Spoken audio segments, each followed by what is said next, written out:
好好好，你已经说完了。我们的观众现在下面一个好奇的一个问题就是说，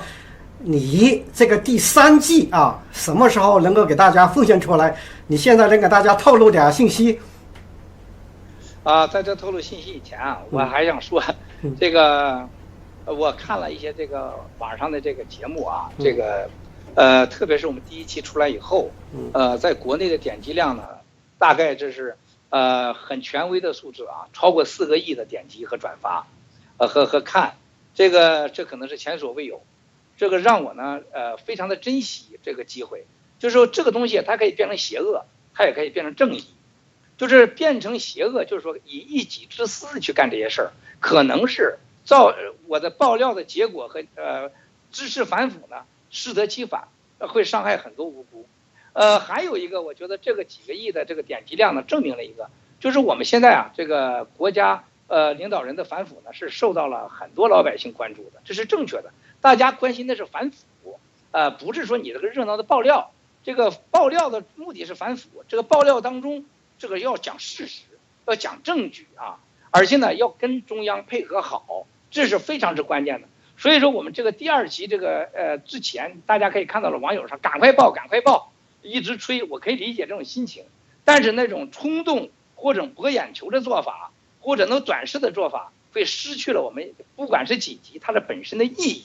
而且呢会给这个反腐运动呢带来负面的作用，这是没有好处的。我们要根据什么来爆料呢？第3、第4、第5啊、第6和第1季啊，我们要根据着国家的反腐的行动的大趋势、大环境，然后呢，根据我们掌握的证据，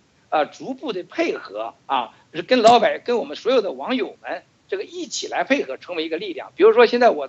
说的我的 Twitter 才15000，虽然很传奇了，我希望我的 Twitter 能达到几十万、上百万，因为什么？比如说今天我们在这个。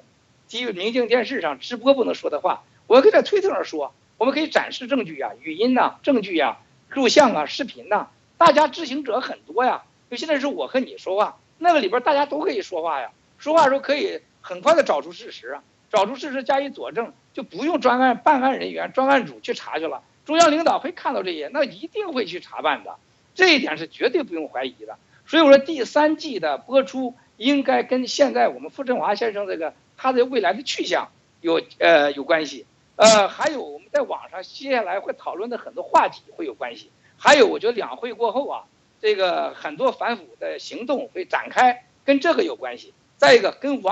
各位网友有素质、有层次、有能力、有见解的这种支持和观点有关系。我们不要在网上咱骂来骂去啊，这个不管是民运、意见分子、积极分子，我希望你们记住，对文贵来讲，我们大家都是一样人。就是干什么呢？咱们是真正的希望中国好，希望中国走向法治。我从来不谈民主自由这件事儿，我认为对中国它太奢华了，那是幻想。但是法治，我认为这是我的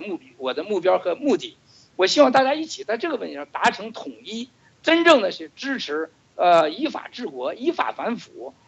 这个不造谣啊，不诽谤啊，然后不在这个胡言秽语的，实在是不好。这是我发自内心的。所以我希望在第3集的时候呢。咱们这个节目在办的时候质量更高，然后呢网友参与度更强，然后确实能成为中央领导说，哎，郭文贵和明镜搞这个节目啊，他不是说是反国家的，他不是反党的，他没有那么多个人之私，是确确实实啊是对国家的反腐应有帮助的。比如说刚才你提到的李元朝先生，是吧？我们可以把李元朝先生过去他有没有腐败的先生，我们可以讨论呐，讨论完以后那不就有答案了吗？包括刚才说的贺国强先生，我们也可以讨论呐。实际网上一讨论，很多都可以出来，包括这个吴峥先生的这个昨天和前天，我跟那个韦世先生见面的时候，他掩盖吴峥这个词儿，结果他害了吴峥先生。因为网上很多网友给我发来了很多关于他个人的过去的信息，我真的是不知道的，包括有一些视频，我也很惊讶。虽然我拿下去了，但是这些东西不是我的，那是网友给我提供的。所以说，如果我们真的能接下来能在这个第3季之前加大网友的沟通和网友提供更多的爆料，那让我们会走得更好、更高、更远，这有什么不可呢？